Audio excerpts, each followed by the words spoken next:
Deputy Secretary General, President of the General Assembly, ECOSOC, and the Conference of the State Parties to the United Nations Convention Against Corruption, Executive Director of UNODC, Your Excellencies, ladies and gentlemen.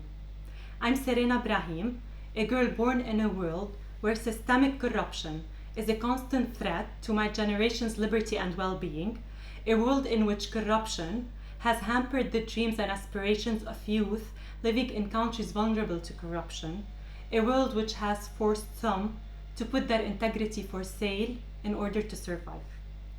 This is what drives me to wake up every morning with a purpose to work for a future in which transparency, integrity, and accountability are the norms.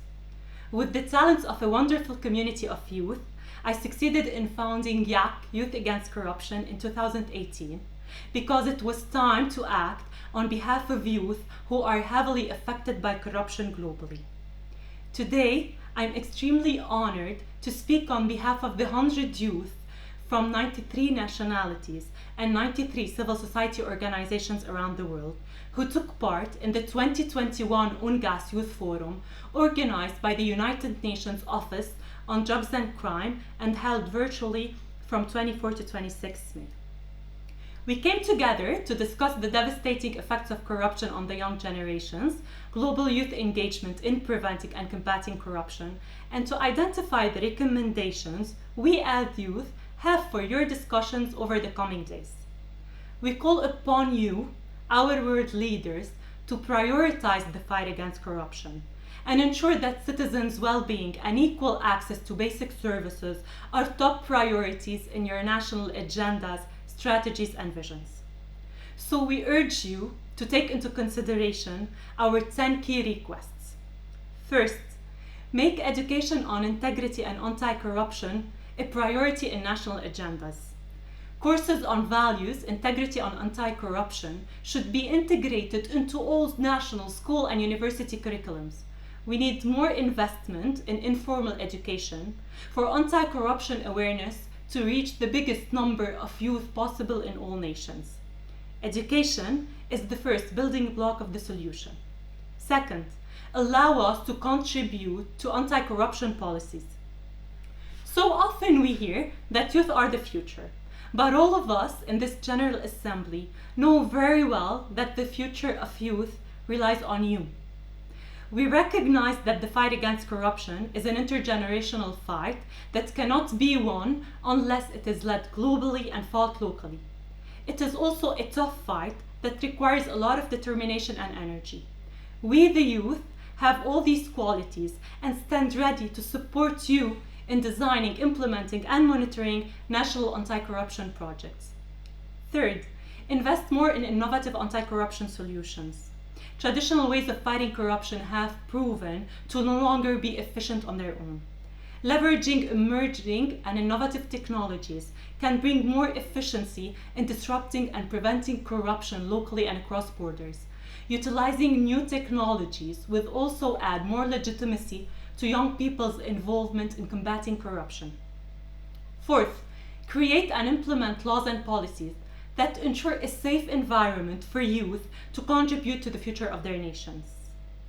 This is essential to allow youth to act as whistleblowers, watchdogs, and national monitors.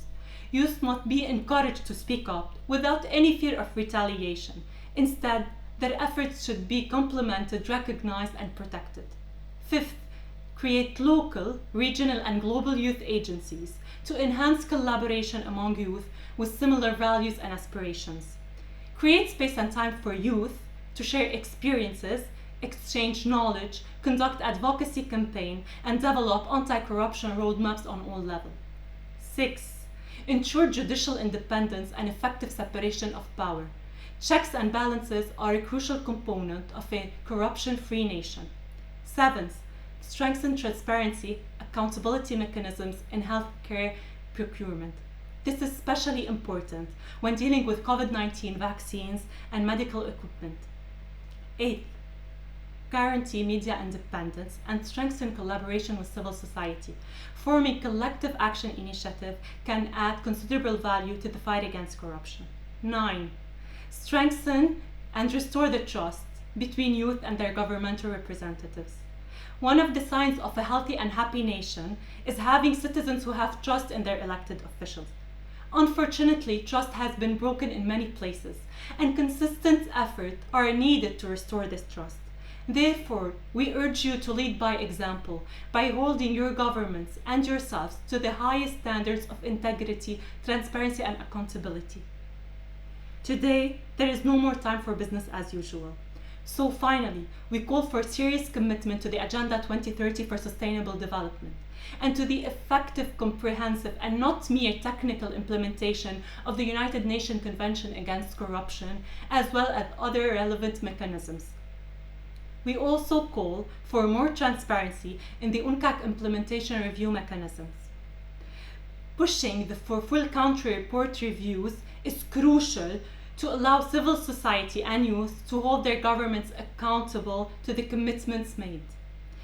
Your Excellency, let today be the start of the biggest global intergenerational collaboration in history to put an end to the devastating effects of corruption on our nations. Today, more than ever, we need a new discourse, a new narrative to the global fight against corruption, a serious commitment to creating a future that has zero tolerance for corruption.